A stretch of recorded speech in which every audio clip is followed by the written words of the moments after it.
నీ వాక్యము నా పాదములకు దీపమును, నా త్రోవకు వెలుగునే ఉన్నది. Thy word is a lamp unto my feet and a light unto my path. దయచేసి కూర్చోండి. దేవుని నామానికి మహిమ కలుగాక. దేవుని వాక్యాన్ని చదువుకొని దేవుని వాక్యాన్ని ధ్యానం చేద్దాము. దానియేలు గ్రంథము 2వ అధ్యాయము 25వ వచనం. కావున అర్యోకు రాజునకు భావము తెలియజెప్పగల ఒక మనిషిని చెరబట్టబడిన యూదుల్లో నేను కనుగొంటునని రాజు సముఖమున మనవ చేసి దానియేలును త్వరగా రాజు సన్నిధికి తోడుకొని పోయాను. దేవుని నామానికి మహిమ కలుగుగాక. పోయిన వారం మనం చూసినాము, దానియేలు మహాజ్ఞాని, బబులోను సామ్రాజ్యంలో నెబుకద్నెజరు రాజు దగ్గర ఉన్నటువంటి అధికారి. రాజుగారి కళ వచ్చింది, కళ చెప్పగల మనుషులు ఎవరు లేరు. శాస్త్రులు కానీ, అలాగే అక్కడ ఉన్నటువంటి మంత్రజ్ఞులు కానీ, జ్యోతిష్యులు కానీ ఎవరు చెప్పలేకపోతే, కళ చెప్పండి, కళ భావం అని చెప్పినప్పుడు వారు ఎవరు చెప్పలేకపోతే ఒక ఆర్డర్ పాస్ చేశారు రాజు. ఈ సంస్థానంలో ఉన్నటువంటి జ్ఞానులందరూ కూడా చంపబడాలి. ఎందుకంటే నాకు కళ చెప్పలేదు, భావం చెప్పలేదు కాబట్టి అందరూ నశించిపోవాలని చెప్పేసి ఆర్డర్ పాస్ చేసినప్పుడు డిగ్రీ వెళ్ళిపోయింది. రాజుగారు ఒక మాట చెప్పారంటే ఖచ్చితంగా ఐ షుడ్ బి డన్. అయితే అందరూ ప్రాణ భయంతో ఉన్నారు. ఇటువంటి సమయంలో దానియేలు కూడా ఆ గుంపులో ఉన్నాడు, ఆ జ్ఞానులు ఉన్నాడు. వారితో పాటు దానియేలు, అతని ముగ్గురు స్నేహితులు మేషకు, షడ్రకు, అబేద్నెగోలు కూడా చనిపోవాలి. ఇటువంటి సమయంలో అతడు దేవుడికి మొరపెట్టినప్పుడు దేవుడు అతన్ని కనుకరించి ఆ కళ చెప్పాడు, ఆ కళ భావం కూడా చెప్పాడు. దేవుని స్తోత్రం, హల్లెలూయా. ఇప్పుడు ఆ సంగతి అర్యోకు అనేటువంటి అధిపతికి తెలిసినప్పుడు ఆ యొక్క అధిపతి ఈ యొక్క దానియేలుని రాజు సన్నిధికి ఎలా తీసుకెళ్ళాడమ్మా? త్వరగా తీసుకుపోతే ఏమవుతుంది? డేట్ వచ్చేసింది, అక్కడ మరణం వస్తుంది. ఆ మరణం తప్పబడాలంటే త్వరగా కార్యాలు జరగాలి. అంచేత త్వరగా తీసుకుని వెళ్ళాడు. పోయిన వారం మరి నేర్చుకున్నాం, దానియేలుకి ఈ లోకంలో ఏ మనుషుడు, ఏ దేవత, ఏ సేవకుడు చేయలేనటువంటి కార్యాన్ని దానియేలు చేసినాడు.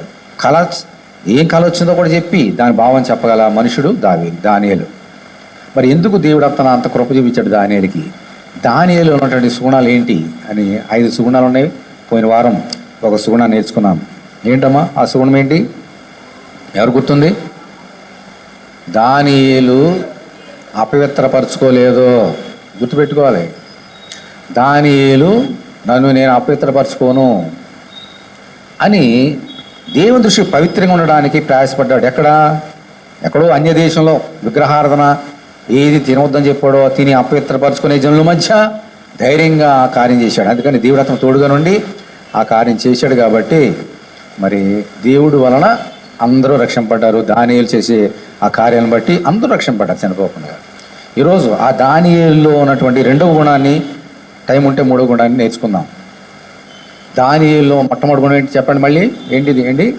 తాను అపవిత్రపరచుకోనకుండా దేవుని దృష్టి పవిత్రంగా ఉన్నాడు. అలాగే మనం కూడా మరి ఈ లోకం అపవిత్రమైన 13 సంగతులు చూసినాం మార్కు సువార్త 7వ అధ్యాయంలో. ఆ 13 సంగతులు ఏమి లేకుండా ఉన్నప్పుడు దేవుడు మనం కూడా దీవిస్తారని నేర్చుకున్నాం. ఈరోజు మరొక సంగతి నేర్చుకుందాం దానియేలు యొక్క జీవితంలో నుంచి. దానియేలు గ్రంథము 2వ అధ్యాయము 17వ వచనం. ఇప్పుడు ఏమైంది? రాజుగారు ఆజ్ఞ చేస్తున్నాడు. ఏంటి ఆజ్ఞ చూద్దాం చూడండి. 2వ అధ్యాయము 10వ వచనం.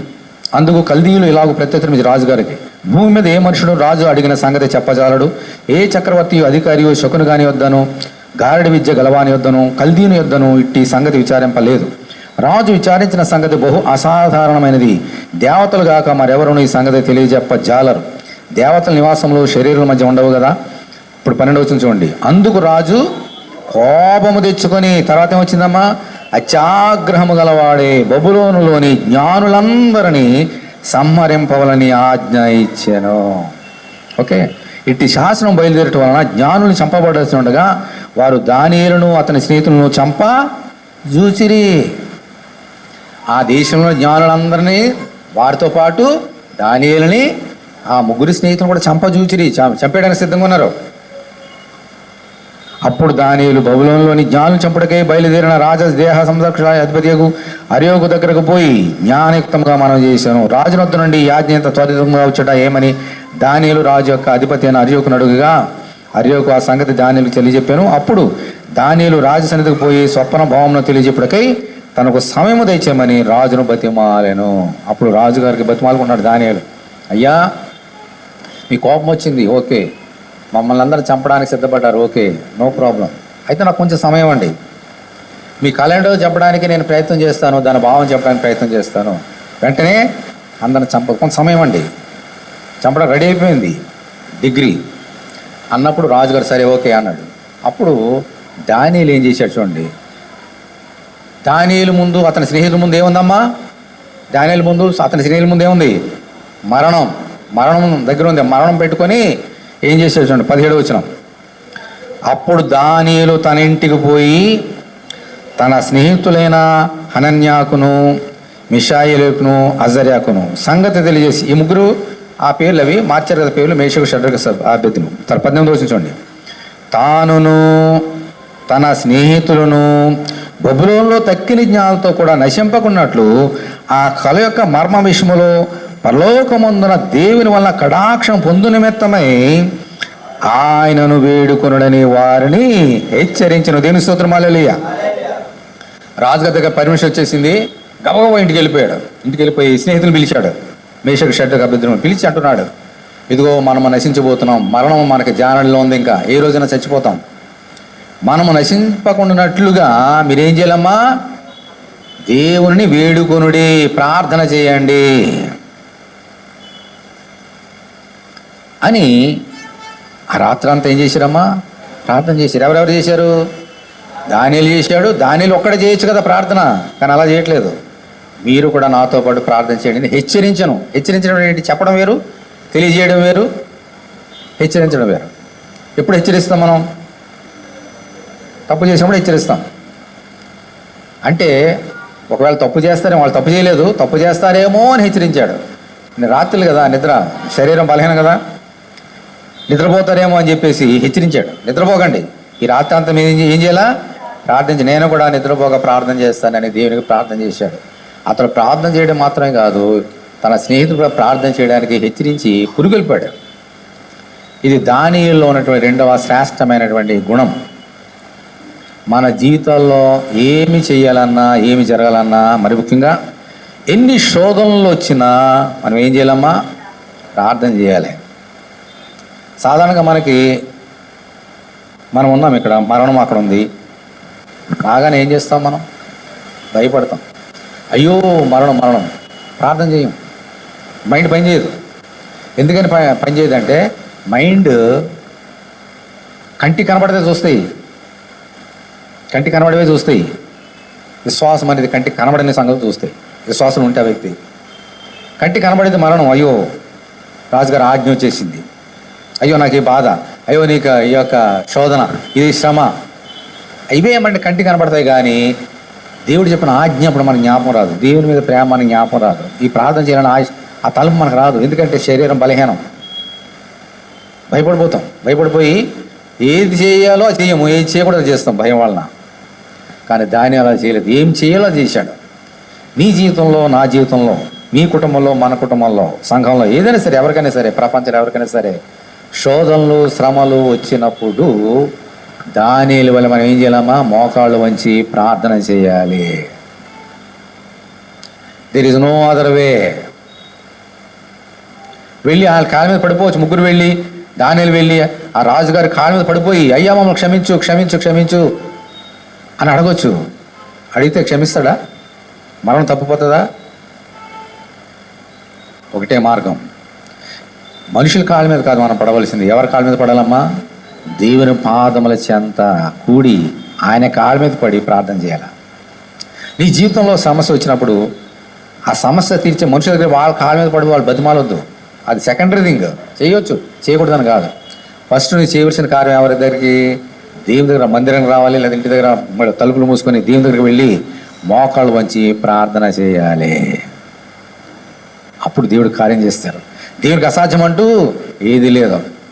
మరణాన్ని తప్పించగలటువంటి దేవుడు మన దేవుడు. మరణం తప్పించగలడు. యేసుక్రీస్తుని ఈ లోకంలో పంపించి మరణం తప్పించలేదా?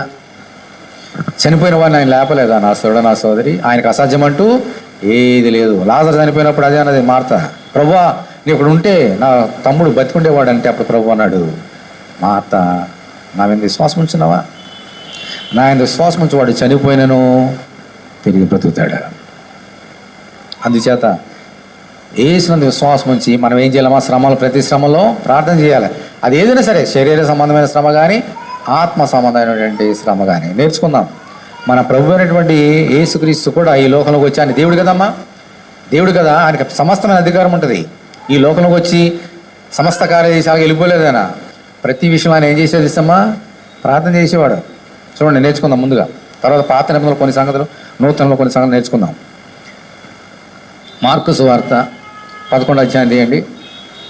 మార్కు సువార్త 11వ అధ్యాయం.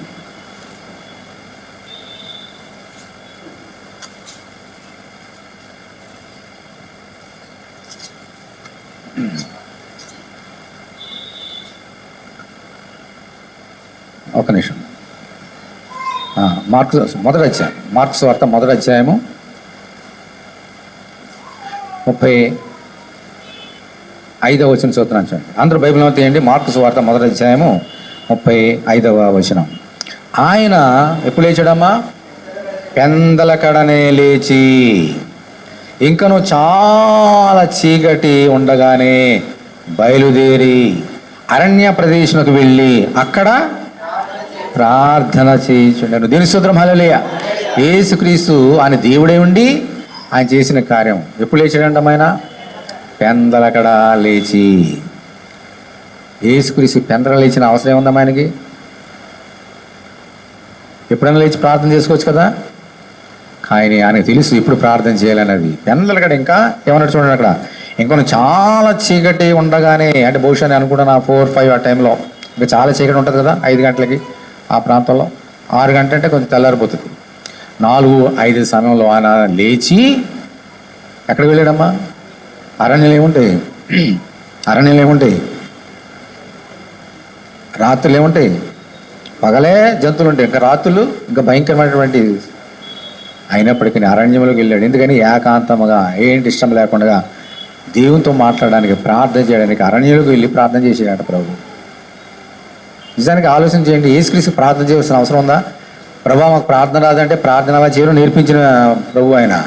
ప్రార్థన చేసి ఎలా చేయాలో నేర్పించిన ప్రభు కూడా ఏం చేశాడమ్మా? ప్రార్థన చేశాడు. ప్రార్థన చేశాడు. మనం నేర్చుకోవాలి. ఈ సమస్యలు వచ్చినప్పుడు ఏం చేయాలి తెలుసామా? పెందల లేచి దేవునికి ప్రార్థన చేయి. ఏకాంతంగా ప్రార్థన చేయి. ఎవరు వినకుండా, ఎవరు దేవునికి వినపడేలాగా ప్రార్థన చేయి. దేవుడిని మొర ఆలకిస్తాడు. ఇది యేసుక్రీస్తు మనం నేర్పించేటువంటి. ఆ రాత్రి కూడా మరి దానియేలు అదే కార్యం చేస్తున్నాడు. అలాగే లూకా సువార్త ఇవ్వండి.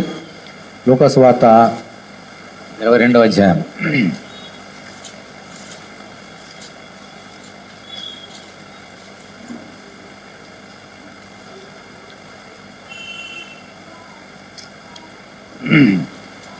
ఆయన గెత్సెమనే తోటలో ఇప్పుడు, ఇది కూడా అరణ్య ప్రదేశం, ఇంచుమించుగా అరణ్యలాగా ఉంటుంది.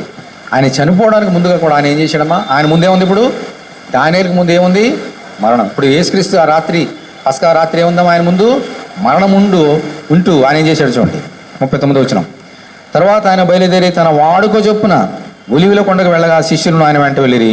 ఆ చోటు చేరి ఆయన వారితో, మీరు శోధనలో ప్రవేశించకున్నట్లు ప్రార్థన చేయడని చెప్పి వారి యొద్ద నుండి రాతివేత దూరం వెళ్ళి మోకాళ్ళుని ఏమన్నాడు చూడండి. ప్రార్థన ఎలా చేస్తున్నారు? తండ్రి, ఈ గిన్నె నా యొద్ద నుండి తొలగించుటకు నీ చిత్తమైతే తొలగించము, అయినను నా ఇష్టము కాదు నీ చిత్తమే సిద్ధించునుగా కానీ ప్రార్థించను. అప్పుడు పరలోకం నుండి ఒక దూత ఆయన కనబడి ఆయనను బలపరచెను. హల్లెలూయా. ఎంత చక్కని మాట చూడండి. ఆయన ముందు మరణం ఉంది, తెల్లారితే ఆయన చంపేస్తారు.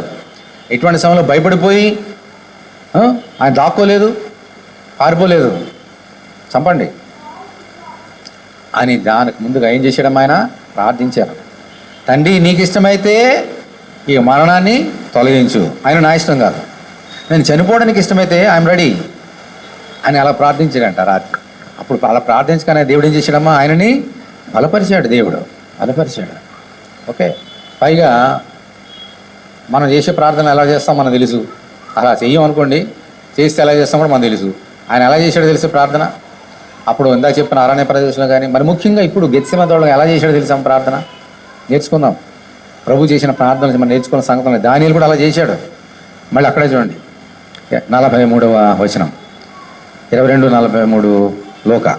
అప్పుడు పరలోకం నుండి ఒక దూత ఆయనకు కనబడి ఆయనను బలపరిచను. ఇప్పుడు 44 వచనం నుండి, ఆయన వేదన పడి మరింత ఆతురంగా ఏం చేశారమ్మా? ప్రార్థన చేయగా ఆయన చెమట నేల పడుచున్న గొప్ప రక్త బిందువుల వలె ఆయన దేవుని స్తోత్రం హల్లెలూయా. ఆ రాత్రి ఎలా ప్రార్థన చేశాడమ్మా? చెమట ఎప్పుడు పడుతుంది మనుషులకి? పొద్దున్న కష్టపడే ఎండలో ఉన్నామనుకోండి, పనులు చేసినప్పుడు మనకు చెమట పడుతుంది. అది ఏ సమయం? అది రాత్రి సమయం. పైగా అరణ్యం, తోట, అన్ని చెట్లు ఉంటాయి. అటువంటి సమయంలో ఎంతగా ఆయన దేవునికి ప్రార్థన చేశాడు చూడండి. చెమటలు కారణంతగా ప్రార్థన చేశాడు. మామూలు చెమట కాదు, రక్త బిందులు వలె. మై గాడ్, ఇది ఎక్స్ప్లెయిన్ చేయడానికి నా శక్తి సరిపోదు, అర్థం చేసుకోవడానికి ప్రయత్నం చేద్దాం. రక్తపు బిందువుల వలె అయిపోయినాడ చెమట. చెమట నీళ్ళే కదా, మనం తాగే నీళ్ళే కదా చెమట రూపంగా వస్తుంది. ఆ శరీరంలోంచి వచ్చే నీళ్లు కూడా రక్తం వలె మారిపోయినాయంట. అంటే ఎంతగా ప్రార్థన చేశాడు? ఇంకో మాటలో చెప్పాలంటే, రక్తము కారణంతగా ఆయన ప్రార్థన చేశాడు. దేవుని స్తోత్రం హల్లెలూయా. రక్తము కారణంతగా శిలువ మీద ఆయన చనిపోయాడు. దానికి రాత్రి రక్తము కారణంతగా ప్రార్థన చేశాడు. ఎవరి కోసం చెప్పండి? ఎవరి కోసం? నీ కోసం, నా కోసం, నా సోదర, నా సోదరి. తెల్లవారితే రక్తం కార్చిపోతున్నాడు. దానికి ముందుగానే మన కోసం, మన రక్షణార్థమైన చనిపోవడానికి వచ్చాడు కాబట్టి మన కోసం ఆయన ప్రార్థన చేశాడు. ఈరోజు కూడా ప్రార్థన చేస్తున్నాడు పరలోకంలో మన గురించి. ఈ లోకంకి వచ్చినప్పుడు రక్తం కార్చినంతగా నీ కొరకు ప్రార్థన చేశాడు. ఎప్పుడైనా ఆలోచన చేసావా? ఎందుకని? మరి నీ మరణం తప్పించడానికి. అక్కడ దానియేలుకు వచ్చిన మరణము శరీర సంబంధమైనదే. మనందరము శరీర సంబంధంగా చనిపోతాము, ఆత్మ సంబంధం కూడా చనిపోతాం. ఏలైనగా పాపం వచ్చే జీతము మరణం.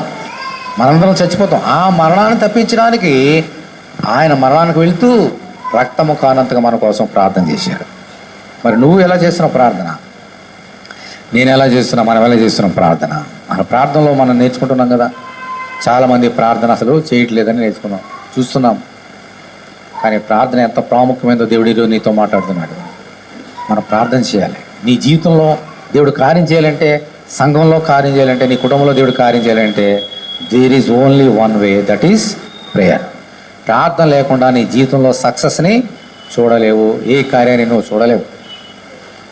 అందుకని ప్రార్థన చేయడం చాలా ప్రాముఖ్యమైనది. దానియేలు ప్రార్థన చేసినప్పుడు మరణం నుంచి తప్పించగలుగుతున్నాడు. దేవుని స్తోత్రం హల్లెలూయా. అతని ప్రాణం కాపాడబడింది. అమ్మ, ముగ్గురి చేతులుగా ప్రాణాలు కాపాడబడ్డాయి. అంత మాత్రం ఇంకెవరి ప్రాణాలు కాపాడబడ్డాయి? అందరి ఆ సంస్థానంలో ఎంతమంది అందరి ప్రాణాలు దేవుడు కాపాడాడు. ఎవరి వలన? దానియేలు ఒక్కడి వలన. హెచ్చరించాడు ప్రార్థన చేయమని స్నేహితుల్ని. అంటే ఇతను ప్రార్థన చేయడం వలన ఇతని ప్రాణం దక్కింది, ముగ్గురు స్నేహితులు ప్రాణం దక్కింది. వీరి ముగ్గురు +1 నలుగురు చేసిన ప్రార్థన వల్ల ఆ సంస్థానంలో ప్రజలందరి, జ్ఞానులందరి ప్రాణాలు దక్కాయి. ఈరోజు నువ్వు చేసే ప్రార్థన వల్ల నువ్వు రక్షింపబడతావు, నీవును నీ ఇంటి వారిని కూడా రక్షింపబడతావు. దేవుని స్తోత్రం హల్లెలూయా. అంచేత ప్రార్థన చాలా తేలిక తీసుకోకండి. మీ జీవితంలో అదొక టార్గెట్ పెట్టుకోవాలి. ఈ రోజు నుంచి నేను ఈరోజు ప్రార్థన చేయాలి. మరి ముఖ్యంగా మనందరూ కూడా చిన్న మందగా ఉంటున్నాం ఇక్కడ. మనందరం చిన్న మంద. ఇది దేవుని యొక్క మందిరం. ఇది ఈ మందిరంలో ఏదైనా ఎప్పుడెప్పుడు చేసుకుంటా మీరు ప్రార్థన. ఎవరికి నా గురించి నేను చేసుకుంటా, మీ గురించి మీరు చేసుకుంటారు. అది చేసుకోవాలి. కానీ సంఘం గురించి ప్రార్థన చేయాలి భారంగా. సంఘం గురించి భారంగా ప్రతిదినం ప్రార్థన చేయాలా? మరి ఇంకా సంఘ కాపరు గురించి భారంగా ప్రార్థన చేయాలి. ఎంతమంది ప్రార్థన చేస్తున్నారు సంఘం కొరకు, సంఘ కాపరు కొరకు? తెలుస్తుంది. ఈరోజు టార్గెట్ పెట్టుకోండి. నా గురించే నేను కాదు, నా సంఘం గురించి మొట్టమొదటిగా ప్రార్థన చేస్తా. సంఘ కాపరి, పరిచర్య, కుటుంబం కొరకు ప్రార్థన చేస్తా. ఇది దేవుడు చెప్పినటువంటి సూత్రం. ఇది ఇలా చేయటం వల్ల మొట్టమొదటి ఆశీర్వాదం ఎవరి మీదకి వస్తుంది? నా మీదకి వచ్చే సంఘం మీదకి, సంఘ కాపరి మీదకి ముందుగా వచ్చే ఆశీర్వాదం కంటే ముందు మీ మీదకి వస్తుంది. ఎందుకని? మీరు దేవుని మాట విని ప్రార్థన చేస్తున్నారు కాబట్టి. అందుచేత మీ గురించి ఏ సమస్య వచ్చినా, మరణం కంటే గొప్ప సమస్య లేదు కదా, అందుకని మరణం పెట్టాడు దేవుడు. మరణం కంటే గొప్ప సమస్య శ్రమ ఏమి కదా ఈ లోకంలో. That is the ultimate destiny. అటువంటి శ్రమ వచ్చినప్పుడే మనం ప్రార్థన చేసుకోవాలి. ఎవరి గురించి ఎలాగంటే నీ గురించి నువ్వు చేసుకోవాలి, నీ ఇంటి వారి గురించి ప్రార్థన చేయాలి, అని ప్రాముఖ్యంగా సంఘం గురించి, సంఘ కాపుల గురించి మీరు ప్రార్థన చేయాలి. ఇప్పుడు ప్రతి శుక్రవారం ప్రార్థన చేస్తాం. నా గురించి నేను ఎప్పుడు చేసుకున్నాను? ఇక్కడ ప్రతి ఆదివారం నా గురించి నేను ఎప్పుడు చేసుకున్నానా? మీ గురించి, ఎవరైతే ప్రార్థించే వారి గురించి, దానివల్ల ఆశీర్వాదం నాకు. అలాగే మీరు కూడా ప్రార్థన చేసినప్పుడు మీకు ఆశీర్వాదం, ఎవరి గురించి ప్రార్థన చేస్తున్న వారికి ఆశీర్వాదం. ఓకే, ఇప్పుడు కొన్ని మాటలు చెప్తాను, ముందుకు వెళ్దాం. పాత నిబంధనలో ఒక చక్కని సంగతి దేవుడు రాయించి పెట్టినాడు. ఇజ్రాయేల్ దేశాన్ని పరిపాలించినటువంటి మహాచక్రవర్తి హిజ్కియా అనేటువంటి చక్రవర్తి ఉన్నాడు. ఈ చక్రవర్తి దేవుని యందు భయభక్తులు కలిగిన వాడు. ఓకే, ఇతని మీదకి ఒక శత్రురాజు, అష్షూరు రాజు దండెత్తి వచ్చాడు. ఇతని కంటే చాలా సైన్యం ఎక్కువ. ఇజ్రాయేల్లో హిజ్కియాకు ఉన్న సైన్యం కంటే అష్షూరు రాజుకి సైన్యం ఎక్కువ, చాలా బలమైన వాడు. ఆయన వచ్చాడు, యుద్ధానికి వచ్చాడు, బెదిరిస్తున్నాడు, మిమ్మల్ని చంపేస్తా, లోబడిపోండి. వేరే రాజులైతే ఏం చేసేవాళ్ళు తెలుసమ్మా? సరెండర్ అయిపోవాలి. సరెండర్. ఇప్పుడు ఎవరైనా మనకి చంపడానికి వస్తున్నారు అనుకోండి, మన సరెండర్ అయిపోతే ఏం చేయడు, అతనికి మనం లోబడిపోతాం. అతను ఏం చెప్పినాడో చేయాలి, బానిసలుగా అయిపోతాం. అలాగే హిజ్కియా కూడా అష్షూరు రాజుకి బానిస అయిపోయి, కప్పం అంటారు, కప్పం అంటే వెండి బంగారాలు ఎంత డబ్బు తెచ్చేసి అతను సేవకుడిగా మారిపోవచ్చు. కానీ హిజ్కియా ఏం చేశాడో తెలుసమ్మా? అతను కూడా ముందేముంది, మరణం ఉంది. అష్షూరు గారిని దండెత్తి వచ్చాడా, రాజు చచ్చిపోతాడు. మొట్టమొదటిగా టార్గెట్ ఎవరిని పెడతాడు? రాజుగారిని. రాజుని చంపేస్తాడు. తర్వాత అధికారులు చెప్తాడు, ప్రజల్ని పట్టుకుంటాడు, వారిని బందీలుగా చేసేస్తాడు. అప్పుడు హిజ్కియా ఏం చేశాడు ఒకసారి జ్ఞాపం చేసుకుందాం. గతంలో చాలాసార్లు చూసినాం, మరొకసారి జ్ఞాపం చేసుకుందాం. రెండవ రాజుల గ్రంథము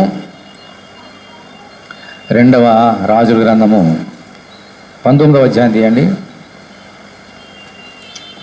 2వ రాజులు 19.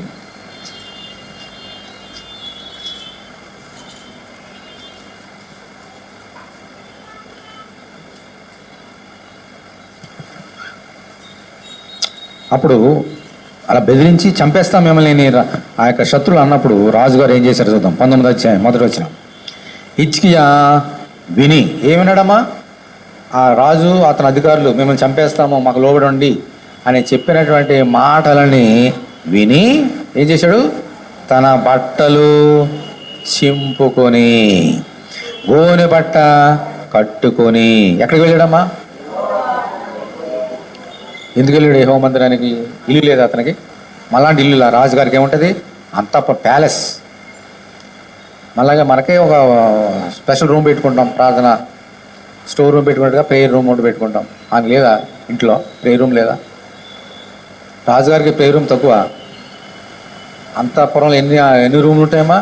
ఏదో గదికి వెళ్ళి మూసుకొని ప్రార్థన చేసుకోవచ్చు కదా. ఎక్కడ వెళ్ళాడు? దేవుని మందిరమునకు పోయి దేవుని స్తోత్రం హల్లెలూయా. నీకు సమస్య వచ్చిందా? దేవుని మందిరం రా, ప్రార్థన చెయ్యి, దేవుడు కార్యం చేస్తాడు. రాజుగారు కూడా అంతఃపురంలోకి వెళ్ళి ప్రార్థన చేయట్లేదు, దేవుని మందిరం వెళ్ళి ప్రార్థన చేస్తాడు. పైగా ఎలా చేస్తున్నాడమ్మా? గోనె బట్ట కట్టుకొని, బట్టలు చింపుకొని గోనె బట్ట కట్టుకున్నాడు రాజుగారు.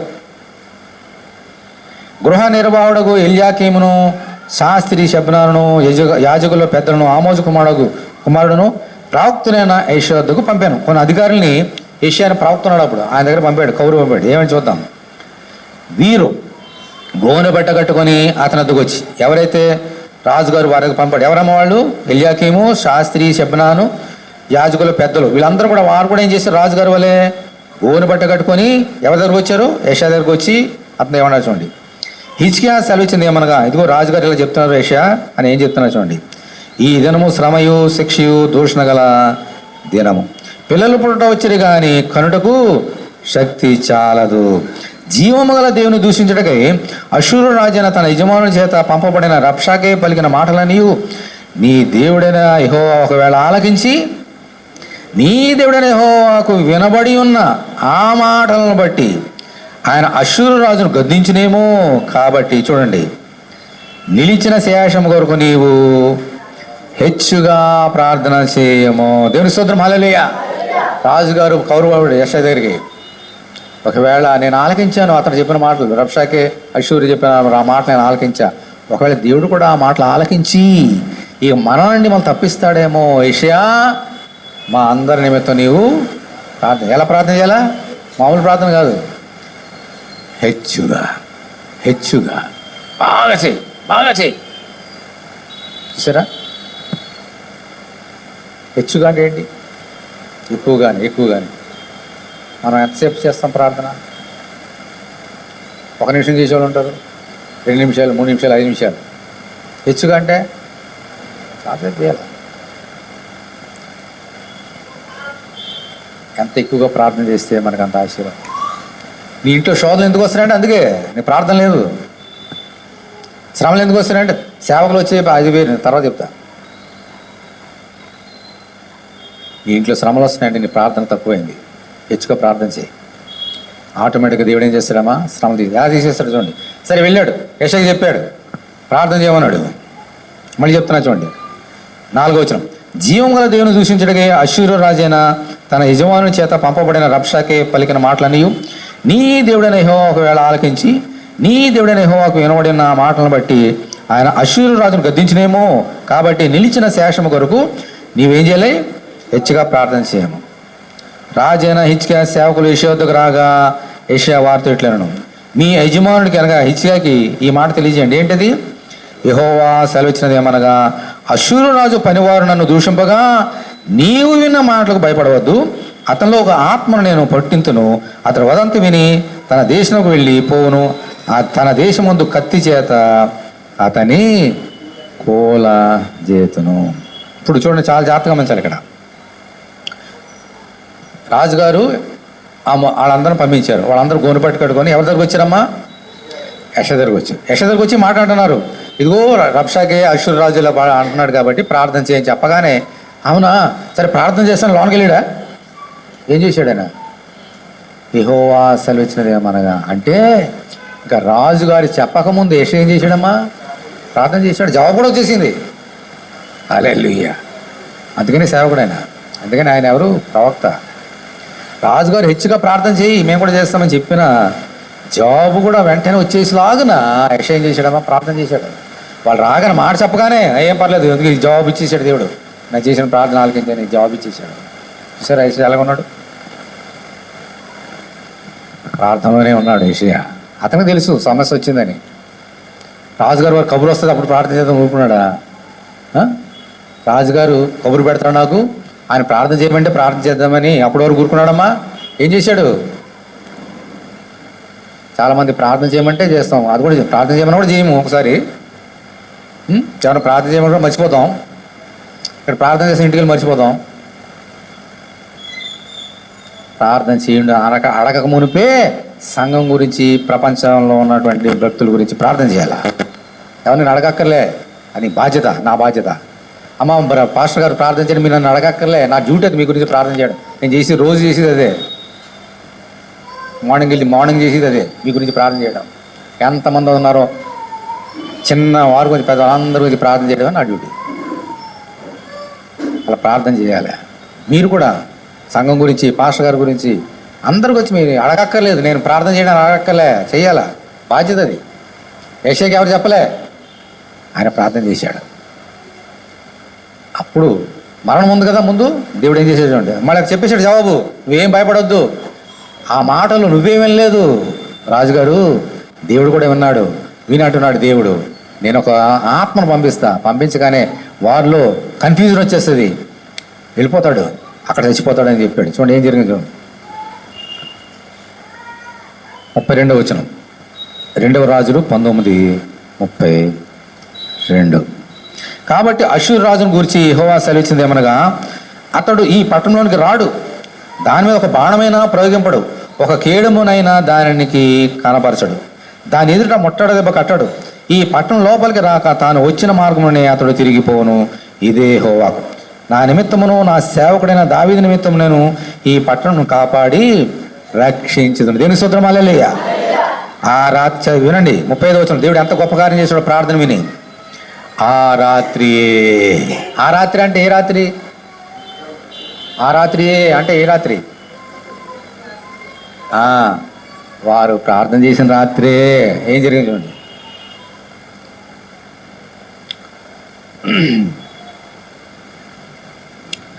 చూడండి,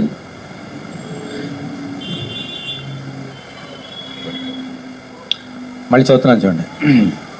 ఆ రాత్రి యెహోవా దూత బయలుదేరి అష్షూరు వారి దండుపేటలో జొచ్చి 185,000 మందిని హతము చేసిన. మై గాడ్, దేవుని స్తోత్రం, హల్లెలూయా.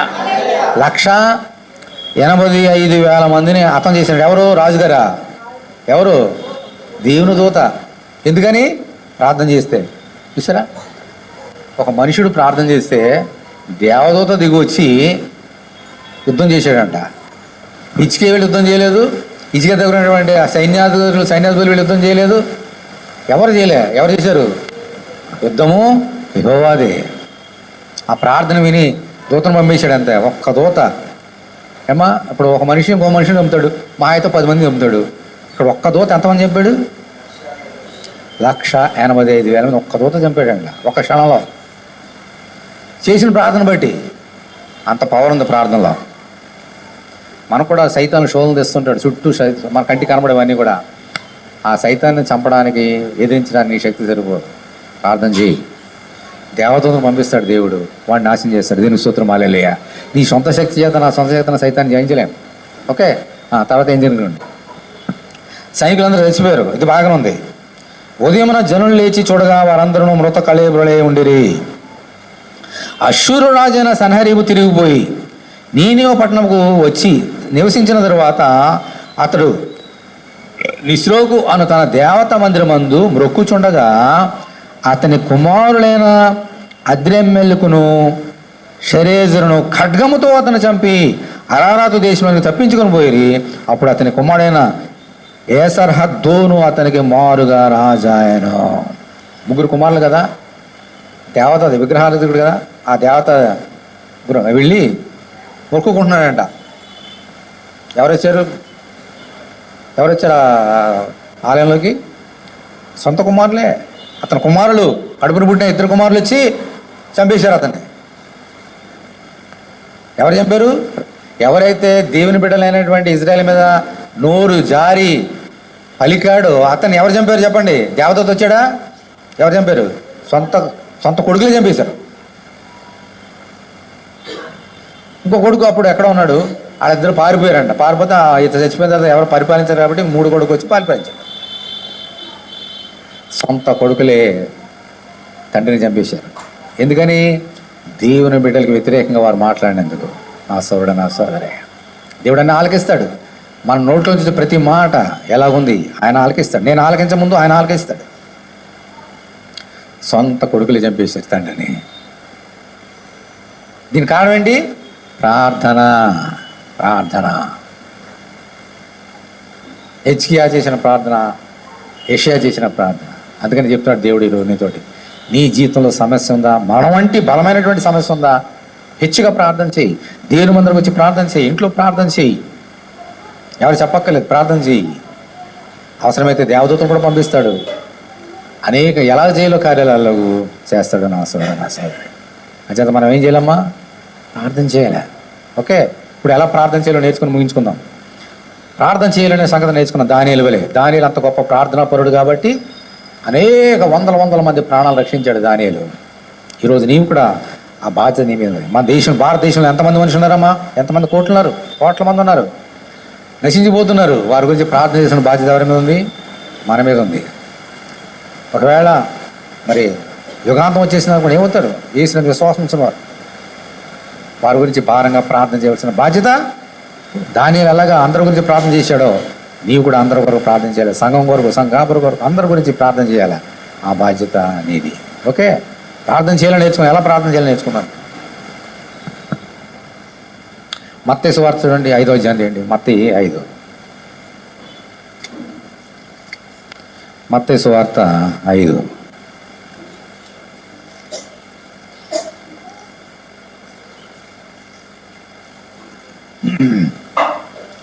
నలభై 44వ వచనం. మత్తయి సువార్త 5వ అధ్యాయము 44. నేను మీతో చెప్పినదేమనగా, మీరు పరలోకమందున మీ తండ్రి కుమారులు ఉన్నట్లు మీ శత్రులను ప్రేమించుడి. తర్వాత ఏమన్నాడమ్మా? మిమ్మల్ని హింసించి వారి కొరకు ప్రార్థన చేయుడి. ఎవరి గురించి? మనల్ని ఎవరైతే హింసిస్తున్నారో వారి గురించి ప్రార్థన చేయాలంట. మనం ఏం చేస్తాం? ప్రార్థన చేస్తాం. కాలు ఇరిగిపోవాలి, చెయ్యి ఇరిగిపోవాలి. నన్ను హింసిస్తున్నారు ప్రభువా, వారు నన్ను కాళ్ళు ఎరగడానికి వచ్చారు, వాళ్ళు కాళ్ళు ఎరగొట్టి, నన్ను కొట్టడానికి వచ్చారు, అది నువ్వు కొట్టి, నన్ను చంపడానికి వచ్చి వాళ్ళు చంపి. ఇవి ఇలా ఉంటాయి మన ప్రార్థనలు. అందుకని వాళ్ళకంటే ముందు పోతాం మనం. దేవుడు ఏం చెప్తాడు? దానియేలు అలా ప్రార్థన చేశాడా? ఏసీ అలా ప్రార్థన చేశాడా? యెషయా అలా ప్రార్థన చేశాడా? హిజ్కియా అలా ప్రార్థన చేశాడా?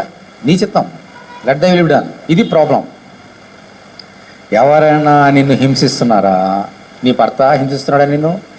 నీ భార్య నిన్ను హింసిస్తుందా? నీ బిడ్డలు హింసిస్తున్నారా? నీ రక్త సంబంధులు హింసిస్తున్నారా నిన్ను? వాళ్ళ గురించి ప్రార్థించి, ఎవరైతే హింసిస్తున్నారు ప్రభువా వారి మనసు మార్చు, నాకు దీవుల్ని అని ప్రార్థన చేయాలి. అంతేగాని ఎవరైతే హింసిస్తున్నారో వారిని ప్రభ హింసించని ప్రార్థన చేయొద్దు. వాళ్ళు నన్ను హింసిస్తున్నారు ప్రభా, నువ్వు వారిని హింసించు అని ప్రార్థన చేయొద్దు.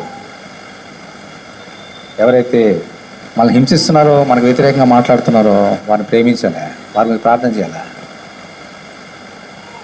శత్రువుని ప్రేమించమన్నాడు. అందుకే ఏసే చేసింది అదే, దానే చేసింది అదే. ఒకసారి పరీక్ష చేసుకుందామా? నువ్వు ఎవరి గురించి ప్రార్థన చేస్తున్నావు? మనం ప్రేమించే వారి గురించి మనం ప్రార్థన చేస్తాం. ఎవరైతే మనకి ఇష్టమో వాళ్ళ గురించి ప్రార్థన చేస్తాం. మనకి ఇష్టం లేని వాళ్ళ గురించి అసలు ప్రార్థన చేయం. మనకు జ్ఞాపకం ఎవరారు? వాళ్ళ గురించి ప్రార్థన చేయం. కొన్ని ఎవరైనా హింస పెడుతున్నారా? వారి గురించి అసలు ప్రార్థన చేయం. ఈరోజు మార్చుకోవాలి నువ్వు. నా సోదరు, నీ జీవితం బాగుపడాలి, నువ్వు బాగుపడాలని అంటే నిన్ను ఎవరైతే హింసిస్తున్నారో, నిన్ను ఎవరైతే ద్వేషిస్తున్నారో, ఎవరైతే నీ గురించి చెడు మాటలు మాట్లాడుతున్నారో వారి గురించి ప్రార్థన చేయి. నీకంటే హెచ్చుగా వారి గురించి ప్రార్థన చేయాలి. ఈరోజు మనం నేర్చుకుందాం దానియేలు వలె. తర్వాత మార్కు సువార్త 11వ అధ్యాయం చేయండి. మార్కు 11.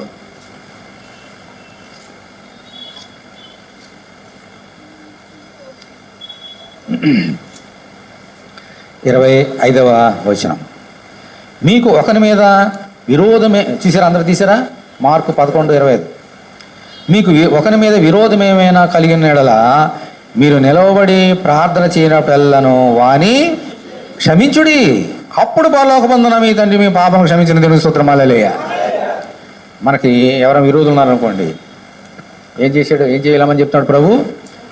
మీరు నిలవబడి ప్రార్థన చేయనప్పుడల్లా, అంటే ఒకసారి నిలబడి కూడా ప్రార్థన చేయాల్సి వస్తుంది. అందుకనే మోకాళ్ళు ఉంచాలి, నిలబడాలి. ప్రార్థన ఎప్పుడు కూర్చొని చేయకూడదు, నిలబడాలి లేదా మోకాళ్ళు ఉంచాలి. ఆ తప్పని పరిస్థితిలో కూర్చొని, అంటే చేయకూడదనేం కాదు, అంటే భారం అలా ఉండాలి. మీరు నిలబడి ప్రార్థన చేయనప్పుడల్లా అంటున్నాడు. ఒకసారి కూర్చొని ప్రార్థన చేయాల్సి వస్తుంది, చేయొద్దని అంటలేదు, కానీ ఆ భారం ఉండాలి. ఎందుకని ఖచ్చితంగా నిలవబడని ఎందుకన్నాడంటే ఆశ. అది మనకు, అది మోకాళ్ళ నుంచి కూర్చొని పడుకొని కూడా ప్రార్థన చేసుకోవచ్చు. దావీదు కూడా పడుకొని ప్రార్థన చేశాడు, నో ప్రాబ్లం. కానీ ఆశ, అటువంటి పట్టుదల ఉండాలి. పట్టుదల. ఎవరికన్నా మీకు విరోధులు ఉన్నారా? వారిని ఏం చేయాలా? క్షమించాలి, ప్రార్థన చేయాలి. ఎలా ప్రార్థన చేయాలా? క్షమించి ప్రార్థన చేయాలి. అది నేను చెప్పేది, దేవుడు చెప్పేది. ప్రార్థన చేయాలి, కానీ క్షమించి ప్రార్థన చేయాలి. క్షమించకుండా మనం ఏం ప్రార్థన చేసినా దేవుడు మనకు క్షమించాడు. ఎందుకని ఏమన్నాడు? మీరు ఇతరులను క్షమించకపోతే నేను కూడా మిమ్మల్ని క్షమించను అన్నాడు. ఎవరి మీద మీకు కోపం ఉందా? మీకు ఎవరి మీద కోపం ఉందా? ఎక్కువ కోపం నా మీద ఉంటుంది మీకు. ఓకే, ఏం చేయాలా? నన్ను క్షమించండి, అప్పుడు దేవుడు మిమ్మల్ని క్షమిస్తాడు. అలాగే నన్ను పక్కన పెట్టండి. మీ ఇంట్లో కానీ,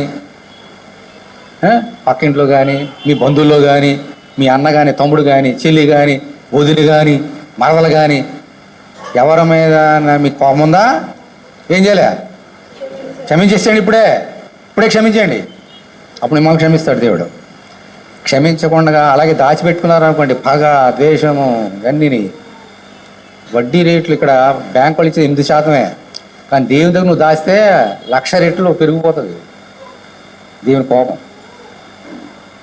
వెంటనే క్షమించుదాం, అందరిని ఒకళ్ళు ఏం చేయాలమ్మా? క్షమించుకొని అప్పుడు ప్రార్థన చేస్తే మన ప్రార్థన ఆలకిస్తాడు. ఎప్పుడైనా ప్రార్థించి గుర్తుపెట్టుకోండి, ఈరోజు నేను ప్రార్థన చేస్తాను నా గురించి, నా కుటుంబం గురించి, నా బిడ్డల గురించి. నాకు ఎవరి మీద ద్వేషం ఉందా, ఎవరైనా నా మీద నాకు విరోధులుగా ఉన్నారా, ఎవరన్నా పరీక్షణ చేసుకొని క్షమించు, అప్పుడు ప్రార్థన చేయి. అలాగే కానీ క్షమించుకుని ప్రార్థన చేస్తే నీ ప్రార్థన వ్యర్థము, దేవుడు ఆ ప్రార్థన ఆలకించడు. తర్వాత 14వ అధ్యాయం, మార్కు సువార్త 14వ అధ్యాయం చూడండి, 38, సరే 37 చూడండి. 37, మరలా ఆయన వచ్చి వారు నిద్రించడం చూసి, సియోను నీవు మేల్కొన్నావా అని అడుగుతాడు. ప్రభు ఏమన్నాడు? నిద్రించుచున్నావా? ఒక గడి అయినను మేలుకొని ఉండలేవా? మీరు శోధనలో ప్రవేశించుకున్నట్లు మెలకుగా ఉండి ప్రార్థన చేయండి, ఎందుకంటే ఆత్మసిద్ధమే కానీ శరీరం బలహేమని పేతురుతో చెప్పి తిరిగిపోయి ఇంతకుముందు పలికిన మాటలనే పలుకుచూ ప్రార్థించాను. చూసారా, ఇంతకుముందు పలికిన మాటలే పలికాడట. అంటే ప్రార్థన ఎన్నిసార్లైనా చేయొచ్చు. పర్లోక ప్రార్థన ఉంటుంది కదమ్మా, నాకు ప్రార్థన రాదన్నప్పుడు ప్రభు పర్లోక ప్రార్థన నేర్పించాడు అందరికీ. నేను రోజుకి ఎన్నిసార్లు చేస్తాను తెలుసా మీకు పర్లోక ప్రార్థన? నాకు అంతూ లేదు, అన్నిసార్లు చేస్తా ప్రార్థన పర్లోక మన మాతాన్ని. ఎందుకంటే యుక్తం గల ప్రార్థన మనం రాదు, చేసిన ప్రార్థన ప్రభు చేసాడంట. అందుకనే మనం యుక్తంగా ప్రార్థన చేయాలంటే పర్లోక ప్రార్థన చాలా ప్రాముఖ్యమైనది, దేవుడు నేర్పించిన ప్రార్థన. అందుకని ఏ సమస్య వచ్చినా వెంటనే పర్లోక ప్రార్థన. ఎన్నిసార్లు అయినా రోజుకి ఎన్నిసార్లు చేస్తాను నాకు తెలియదు. పర్లోక ప్రార్థన ఏమన్నాడు? సరే, ఇంతకీ సంగతి ఏమన్నాడు? ఒక గడి అయినను మీరు మేలుకొని లేరా? కాబట్టి ఏం చేయాలి? మీరు ప్రార్థన ఎలా చేయాలా? మెలుకోగుండి ప్రార్థన వేరు, నిద్రపోయి చేసే ప్రార్థన వేరు అంట. మళ్ళీ మెలుకోగుండి ప్రార్థన చేయమంటే చాలామంది ఏం చేస్తాం మనము? ప్రతి నెలకు ఒకసారి రాత్రులు ప్రార్థన చేస్తాం గంట. ఆ గంటలో 10 నిమిషాలు ప్రార్థన చేస్తాం, 40 నిమిషాలు 50 నిమిషాలు నిద్ర. అలా ఉందా? అలా ఉందా? నేర్చుకుందాం ఈరోజు. రాత్రి గంట ఇస్తూనే ఉంటాం, ఒక గడి అన్నాడు కాబట్టి ప్రతి నెలకు ఒకసారి గంట రాత్రులు ప్రార్థన చేస్తున్నాం. రాత్రి ప్రభు ప్రార్థన చేసినాడు రాత్రి. పిల్లలు వింటున్నారా? వింటున్నారా? ఆల్ నైట్లో మిడ్ నైట్ ప్రేయర్లో గంట మీకు సమయం ఇస్తే ఆ గంట సమయంలో ఎంతసేపు ప్రార్థన చేస్తున్నాడు? ఎంతసేపు నిద్రపోతున్నావు? ప్రభు అన్నాడు, మెలుగు ఉండలేవా? ప్రార్థన చేయలేవా? గంట పరీక్ష చేసుకుందాం. మెలుగు ఉండి ప్రార్థన చేద్దాం. నిద్రపోయి చేసి ప్రార్థన చేయండి. అక్కడ కూర్చొని మోకుండా బలి ప్రార్థన చేస్తుందిలే, ప్రార్థన చేస్తున్నా అనుకుంటున్నారేమో, కానీ దేవుడు తెలుసు. నేను అనుకుంటా మేము చూసి బలి ప్రార్థన చేస్తున్నారు, కానీ దేవుడిని తెలుసు ఎవరు ప్రార్థన చేస్తున్నారు, ఎవరు నిద్రపోతున్నారు. ఎవరు నిద్రపోయి ప్రార్థన చేస్తున్నారో ఆయన తెలుసు, ఎవరు మెలుగుండి ప్రార్థన చేస్తారో ఆయన తెలుసు. 24వ తారీఖున మిడ్ నైట్ ప్రేయర్ ఉంది. అందరూ మెలుగుండి ప్రార్థన చేయండి గంట అండి. అప్పుడు దేవుడు ఆలకిస్తాడు. దేవుని స్తోత్రం, హల్లెలూయా. చూడండి, అప్పుడు ఏమేం చూడండి, 38వ వచనం, మీరు శోధనలో ప్రవేశించినట్లు మెలుగుండి ప్రార్థన చేయడి, ఆత్మసత్యమే కానీ శరీరం బలమని ఆ పేతురు చెప్పి తిరిగిపోయి ఇంతకుముందు పలికిన మాటలు నేను పలుకు ప్రార్థించాను. ఆయన తిరిగి వచ్చి చూడగా వారు ప్రార్థించుచుండిరి అని ఉందా? ఏం చేస్తున్నారంట? నిద్రపోతున్నారంట. ఆయన తిరిగి వచ్చి చూడగా వారు నిద్రించుండిరి, అనగా వారి కన్నులు భారం ఉండెను, ఆయనకి ఏమీ ఉత్తరం ఇవ్వాలని వారికి తోచలేదు. మళ్ళీ ఆయన ప్రార్థన చేసి మళ్ళీ వస్తే ఏం చేస్తున్నారంట? అందరూ నిద్రపోతున్నారంట. అంటే నిద్ర అనేది ఇప్పుడే కాదు, 2000 సంవత్సరాలు ఏసీ దగ్గరే ఉంది నిద్ర. ఆయన సొంత శిష్యులే నిద్రపోయారు ఆయన దగ్గర కళ్ళు ఎదురుగా. మనం ఎంత మరి అలా ఉండమని చెప్తున్నాడు. ఇప్పుడు అలా ఉండకూడదని చెప్తున్నాడు. పిల్లలు ప్రార్థన చేస్తున్నారా? ఇంటి దగ్గర చేతులతో ఎంత ప్రార్థన చేస్తున్నారు? వెరీ గుడ్, ప్రార్థన చేయండి, బాగా ప్రార్థన చేయండి. మీ పేరెంట్స్ గురించి, నా గురించి, సంఘం గురించి. Okay, God bless you. మరి పెద్దోళ్ళ సంగతి ఏంటి? Very good. ఈ రోజు నుంచి మారిపోవాలన్నీ కూడా. ఏంటి మొట్టమొదటి ఏంటి? సంఘం గురించి అందరూ ప్రార్థన చేయాలి, క్షమించి ప్రార్థన చేయాలా. అంతేగాని ఎవరు మనం హింసిస్తున్నా వాళ్ళు హింసించని ప్రార్థన చేయవద్దు, ప్రేమించి ప్రార్థన చేయాలా. ఎవరు విరోధంగా ఉంటే వాళ్ళు క్షమించేయాలా. తర్వాత 5 నిమిషాలు ప్రార్థన చేయాలా. 5 నిమిషాల హెచ్చుగా ప్రార్థన చేయాలి. Okay, very good. తర్వాత లూకా సువార్త 8వ అధ్యాయం,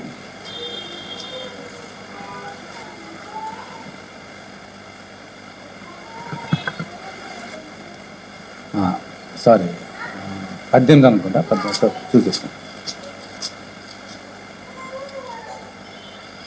తర్వాత చూడండి, లూకాసు వార్త 18వ అధ్యాయము 1వ వచనం. వారు ఏముంది అక్కడ, విసుగక నిత్యము ప్రార్థన చేయుచుండవలని అంటూ ఆయన వారితో ఈ ఉపమానము చెప్పాను. ఎలా చేయాలంట మళ్ళీ ప్రార్థన?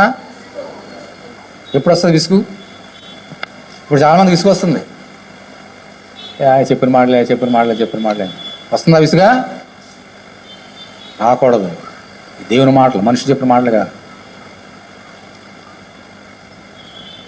విసుగుగా ప్రార్థన చేయాలంట. అంటే ప్రార్థన చేసిన చాలామందికి ఏమొస్తుంది? అందుకని చేయం. విసుకొద్దు, ప్రార్థన చేయాలి. ఇజ్రాయెల్ చేసిన తప్పు ముగిస్తున్నాను చూడండి, బల్లోకి వెళ్ళిపోతున్నాం. ఇజ్రాయెల్ చేసిన తప్పు అదే. అక్కడ ఉన్నప్పుడు చక్కగా పోషించాడు, 400 సంవత్సరాలు పోషించాడు వారిని. ఓకే, వాగ్దాన దేశం వాళ్ళకి 400 / 100 ఓన్లీ 40, 400 / 10 40 సంవత్సరాలు మాత్రమే. పరీక్షించాడు దేవుడు. ఆయన చేసినవన్నీ మర్చిపోయారు. సణుగులు, విసుగుడు. మాకు అన్నీ గుర్తుకొస్తున్నాయి. ఐగుప్తు దేశంలో తిన్న చేపలు, రొయ్యలు. అక్కడ నైల్ నది ఉంటుంది. నైల్ నది చాలా శ్రేష్టమైనటువంటి అన్నీ దొరుకుతాయి అక్కడ. నైల్ నది ప్రపంచంలో పెద్ద నది, అది నైల్ నది. చూసాం అక్కడ. ఆ నైల్ నది కూడా వాక్యం ప్రకటించారు, దేవుని స్తోత్రం హల్లెలూయా. ఆ నైల్లో శ్రేష్టమైన చేపలు ఎన్ని ఉంటాయి.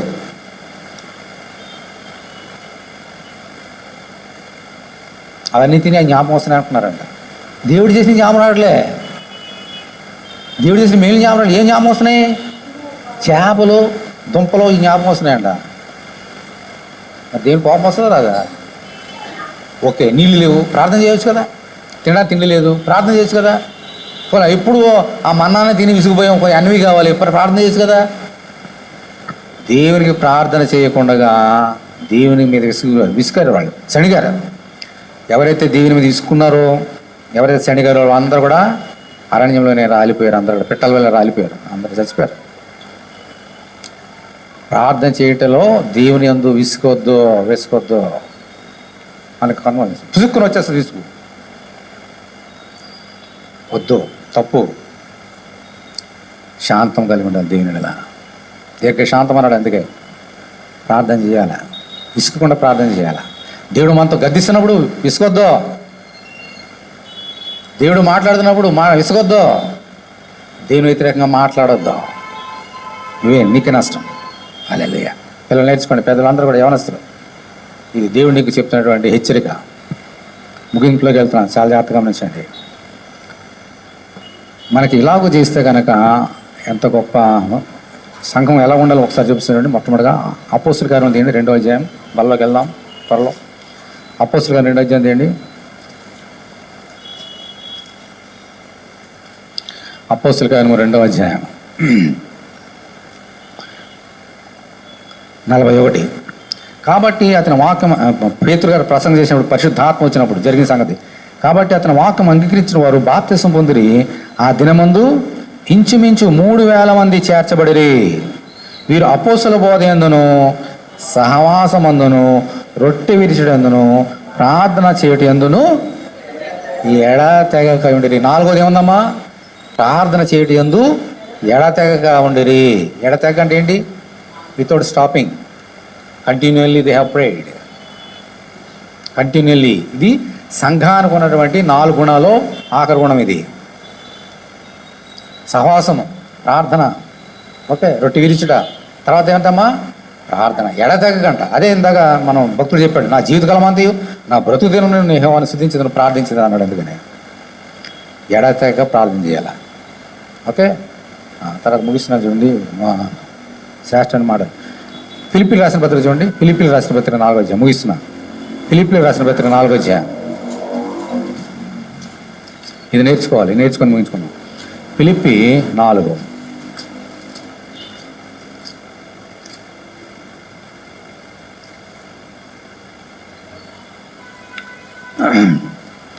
నాలుగవ వచనం. ఫిలిప్పీలు రాసిన పత్రిక 4వ అధ్యాయము 4వ వచనం. ఎల్లప్పుడూ ప్రభునందు ఆనందించుడి, మరలా చెప్పుతూ ఆనందించుడి. మీ సహనమును సకల జనులకు తెలియబడనీయుడి. ప్రభు సమీపంగా ఉన్నాడు.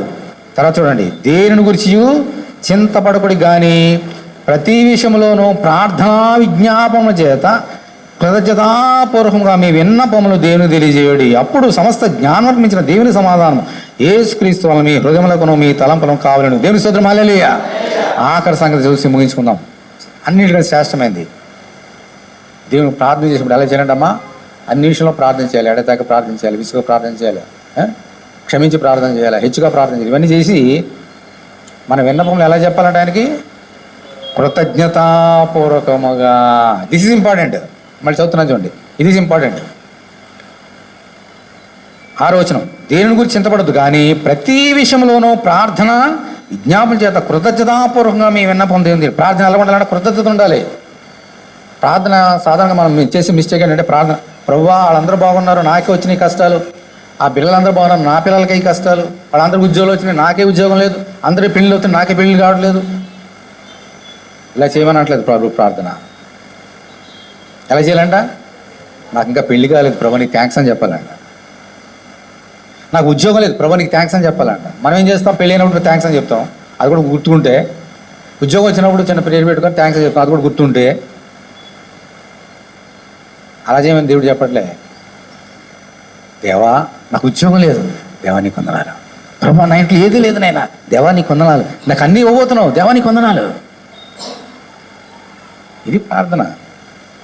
అలా చేయాలి ప్రార్థన. అన్ని ఇచ్చినప్పుడు నువ్వు ప్రార్థన చేస్తే ఎవరైనా చేస్తారా ప్రార్థన? నువ్వు ప్రార్థన చేసినప్పుడు దీనికి థ్యాంక్స్ చెప్పాలి, కృతజ్ఞతాపూర్వకంగా ఉండాలి. దేవుని ఎడల విసుకొద్దు. By thanksgiving supply he will supply. You supply your prayer to unto him with thanksgiving. అప్పుడు ఏమన్నా తెలిసామా? చక్కని మాట అన్నాడు, ఎంత ఆశీర్వాదం అన్నాడు, కరమైన మాట అన్నాడు చూడండి. అప్పుడు ఇప్పుడు చెప్పినన్ని చేసినప్పుడు సమస్త జ్ఞానమునకు మించిన దేవుని సమాధానము యేసుక్రీస్తు వలన మీ హృదయములకును మీ తలంపులకును కావాలండి. దేవుని స్తోత్రం, హల్లెలూయా.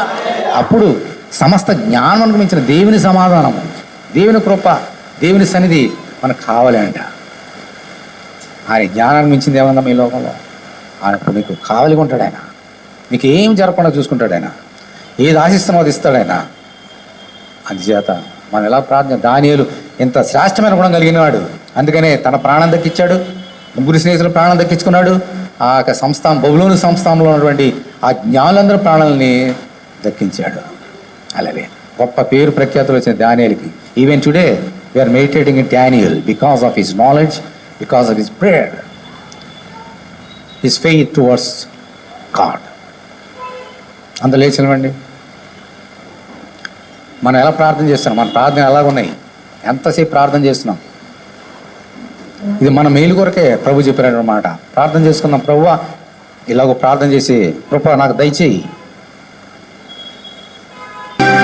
ప్రార్థన వినేడి పావనుడు తగిన ఫలమీచును, మహిమాన్వితుడు మన యేసుడు మరణము జయించెను.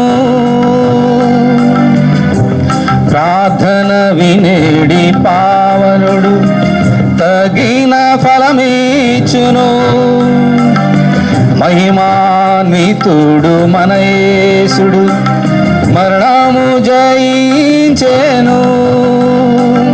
మహోపకారములను చేయు పరమ తండ్రి ఆయనే, సంతోషగానములను చేసి స్తుతులర్పింతుము క్రీస్తుకే. నా ప్రాణమా నాంతరంగమా, నా ప్రాణమా నాంతరంగమా, నాలో ఉన్న సమస్తమా యేసుని నామము కొనియాడుము. నాలో ఉన్న సమస్తమా యేసుని నామము కొనియాడుము. నా ప్రాణమా నాంతరంగమా,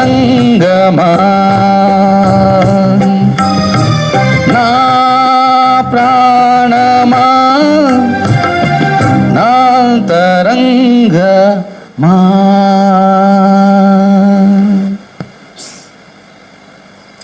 దేవని కొందనాలు తండ్రి, ప్రార్థన వినడి పావనుడు నాయన తండ్రి, నీ కొందనాలు తండ్రి. దానియేలు చేసిన ప్రార్థన ఆలకించి మరణాన్ని తప్పించావు. ఎందుకంటే నువ్వు మరణాన్ని జయించి లేచినటువంటి ప్రాణప్రియుడు నాయన. మా జీవితంలో ఎన్ని సమస్యలు, ఎన్ని శోధనలు, మరణం వంటి శోధనలు వచ్చిన ప్రభువా మరి తండ్రి తప్పించు. మరి ముఖ్యంగా నీ సేవకులకు అనేక సమస్యలు వస్తాయి, శోధనలు వస్తాయి. వాటన్ని తప్పించే దేవుడు నాయన ప్రభా. దానియేలు ఎన్నో సమస్యలు వచ్చాయి, ఇర్మియా అనేక సమస్యలు వచ్చాయి, యోబుకి అనేక సమస్యలు వచ్చాయి, దావీదుకి అనేక సమస్యలు. నీ సేవకులందరూ అనేక హింసలు పొందారు. అపోస్తులైతే ప్రభా ఒక సౌల, ఒక పౌల, ఒక పేతుర, అందరు ఎన్ని సమస్యలు నాయన. అయినప్పుడు వారు విసుగలేదు. దేవుని సేవకులుగా ఉండే వారికి వచ్చేటువంటి ప్రతి సమస్యని ప్రార్థన ద్వారా జయించారు. వారికి ఎన్నో సమస్యలు, నీ సేవకులకి ఎన్నో సమస్యలు, శ్రమలు, వేదనలు, కష్టాలు, కన్నీరు, వేదన, బాధ. నువ్వు మాకున్నావు తండ్రి. హల్లెలూయా. మా ప్రార్థన ఆలకించే దేవుడు తండ్రి. దీవించు చిన్నమందని ఒక దానియేలు వంటి ప్రార్థనా వీరుడిగా మార్చు. హిజ్కియా వంటి, యెషయా వంటి ప్రభా ప్రార్థనా వీరులుగా మార్చి దేశం కొరకు, రాజుల కొరకు, ప్రపంచం కొరకు, సంఘం కొరకు, కాపర్ల కొరకు ప్రార్థన చేసే భాగ్యం మాకు ఇచ్చావు. అలా చేయనట్లుగా సహాయం తెచ్చేసి నీ దీవులు మాపై విస్తారం కుమ్మరించి, ఇదిగో బల్లో చేయించుండగా నీ దీవులు మాపై కుమ్మరించి సైతాన్ని బంధించి సమస్త జ్ఞానం మించిన నీ సమాధానం మా తలంపులకు, మా జీవితాలకి కావాలంటమని యేసు నామములో ప్రార్థన చేసినాం తండ్రి. ఆమేన్. అలా ప్రార్థన బల్లో చేద్దాం.